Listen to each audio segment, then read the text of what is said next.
అనంత కరుణామయుడు అపార కృపాశీలుడైన అల్లాహ్ పేరుతో ప్రారంభిస్తున్నాను. సూరే అన్నూర్ 2వ వివరణ 1వ రుకు. పైగా ఈ సంఘటనను అలా ఊహించడం కూడా కష్టమే. ఎందుకంటే ప్రవక్త మహానీయులు సల్లల్లాహు అలైహి వసల్లం ఆ మనిషికి కొరడా దెబ్బలు కొట్టించిన తరువాత స్త్రీని అడిగి ఉంటారనడం నమ్మశక్యం కాని విషయం.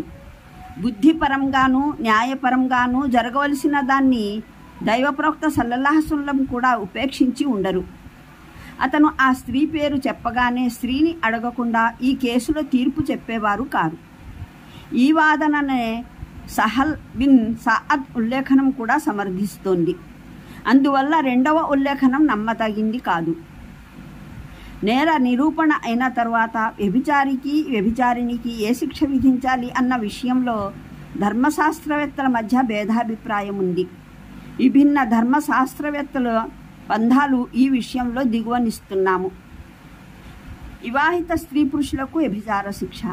ఇమాం అహ్మద్ దావుద్ జాహిరి ఇసహాక్ బిన్ రాహోయా దృష్టిలో 100 కొరడా దెబ్బలు, తర్వాత రాళ్లతో కొట్టడం. మిగతా ఫికాహవేత్తలు ధర్మశాస్త్రవేత్తలు అందరూ వీరి శిక్ష కేవలం రాళ్లతో కొట్టడం మాత్రమే అన్న విషయంలో ఏకాభిప్రాయం కలిగి ఉన్నారు. వీరు రాళ్ల శిక్షను కొరడా శిక్షతో జత చేయడాన్ని అంగీకరించలేదు. అవివాహితుల శిక్ష.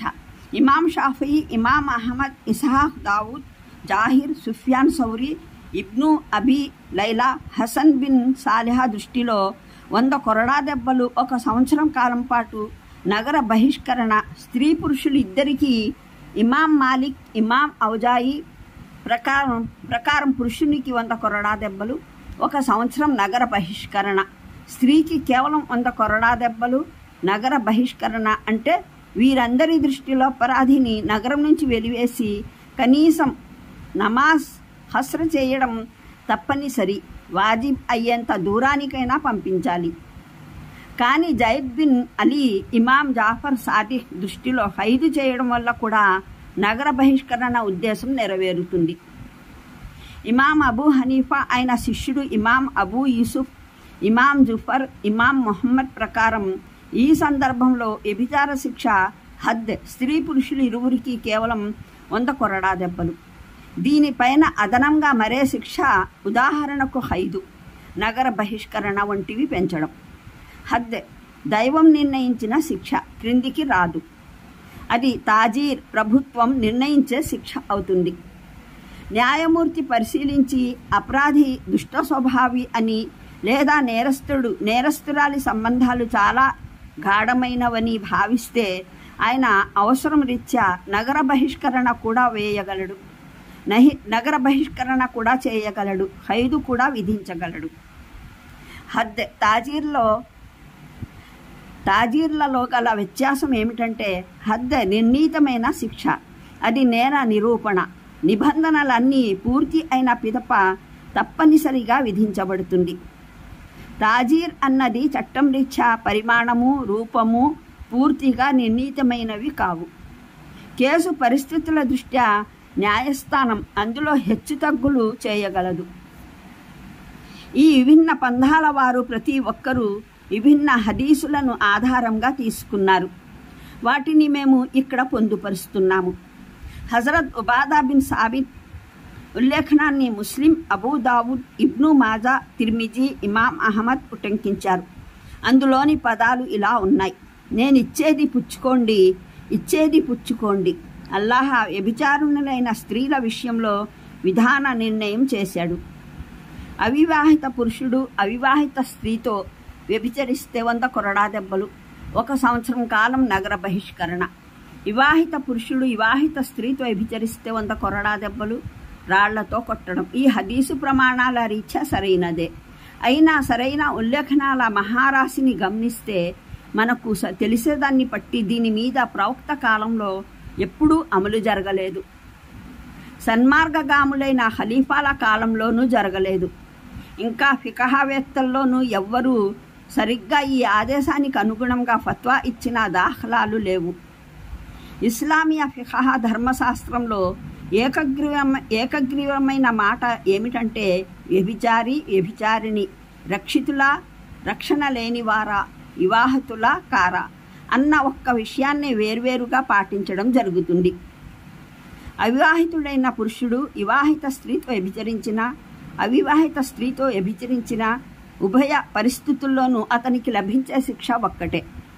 వివాహిత పురుషుడు వివాహిత స్త్రీతో వ్యభిచరించిన లేదా అవివాహిత స్త్రీతో వ్యభిచరించిన ఉభయ పరిస్థితుల్లోనూ అతనికి ఒకే శిక్ష విధించబడుతుంది. ఇదే వ్యవహారం స్త్రీకి వర్తిస్తుంది. ఆమె వివాహిత అయితే ఎటువంటి పరిస్థితుల్లోనూ ఒకే శిక్షను పొందుతుంది.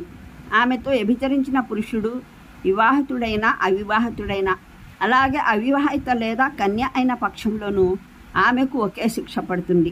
ఆమెతో వ్యభిచరించిన వాడు రక్షితుడా అన్న ప్రమేయం లేకుండా.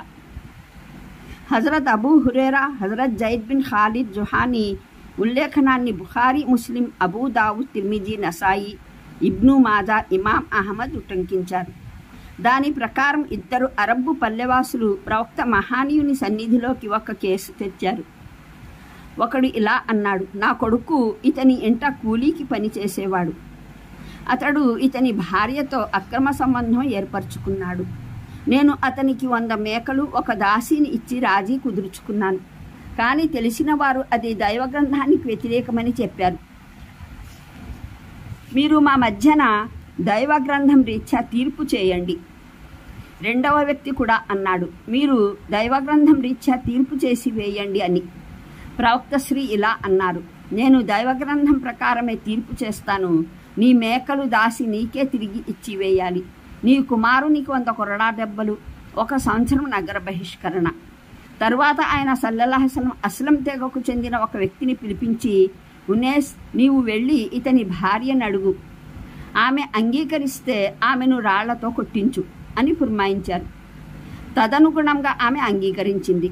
రాళ్లతో కొట్టించడము జరిగింది. ఇందులో రాళ్లతో కొట్టించడానికి ముందు కొరడా దెబ్బల ప్రస్తావన లేనేలేదు.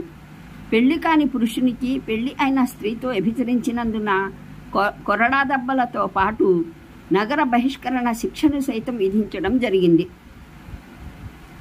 మాయిజ్ గామి దియ్యాల కేసుకులకు సంబంధించిన వివరాలు విభిన్న హదీసు గ్రంథాల్లో వచ్చాయి. వాటిలో దేనిలోనూ ప్రవక్త శ్రీ సల్లల్లాహు అలైహి వసల్లం రాళ్లతో కొట్టించే ముందు వారికి 100 కొరడా దెబ్బలు కూడా కొట్టించారని కానరాదు. దైవ ప్రవక్త సల్లల్లాహు అలైహి వసల్లం ఏ కేసులోనైనా రాళ్లతో కొట్టడంతో పాటు కొరడా దెబ్బల శిక్షనిచ్చే తీర్పు ఇచ్చినట్లు ఏ హదీసులోనూ ఏ ఉల్లేఖనము కానరాదు. రక్షితులైన వివాహితులైన వారి చేత జరిగిన వ్యభిచార కేసులన్నింటిలోనూ ఆయన కేవలం రాళ్లతో కొట్టే శిక్షను విధించారు. హజరత్ ఉమర్ రజీ చేసిన ఒక ప్రసిద్ధ ప్రసంగంలో రక్షణానంతరం వ్యభిచారానికి ఆయన రాళ్లతో కొట్టే శిక్షను బలవత్తరంగా ప్రతిపాదించారు. దాన్ని బుఖారీ, ముస్లిం, తిర్మిజీ, నసాయి ప్రభుతులు విభిన్న ప్రమాణాల ఆధారంగా ఉటంకించారు. ఇమాం అహ్మద్ కూడా దీనికి సంబంధించిన అనేక ఉల్లేఖనాలను ఉటంకించారు. కానీ ఈ ఉల్లేఖనాల్లో దేనిలోనూ రాళ్లతో కొట్టడంతో పాటు కొరడా దెబ్బల ప్రస్తావన లేదు. సన్మార్గగాములైన ఖలీఫాలలో కేవలం హజరత్ అలీ రజల్లాహ్ మాత్రమే కొరడా దెబ్బలతో పాటు రాళ్లతో కొట్టడాన్ని శిక్షలో చేర్చారు. ఇమాం అహ్మద్, ఇమాం బుఖారీ ఒక సంఘటనను అమీర్ షబీ ఉల్లేఖించినది ఉటంకించారు.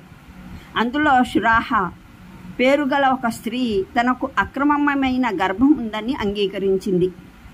హజరత్ అలీ రజల్లాహ్ ఆమెకు గురువారం నాడు కొరడా దెబ్బలు కొట్టించి శుక్రవారం నాడు రాళ్లతో కొట్టించారు. ఇంకా ఇలా అన్నారు: మేము దైవగ్రంథం ప్రకారం ఆవిడకు కొరడా దెబ్బలు కొట్టించాము. ప్రవక్త సాంప్రదాయాన్ని అనుసరించి రాళ్లతో కొట్టించాము. ఈ ఒక్క సంఘటన తప్ప సన్మార్గగాములైన ఖలీఫాల కాలానికి చెందిన మరో సంఘటన రాళ్లతో కొట్టే శిక్షతో పాటు కొరడా దెబ్బల శిక్ష విధింపును బలపరిచేది కానరాదు.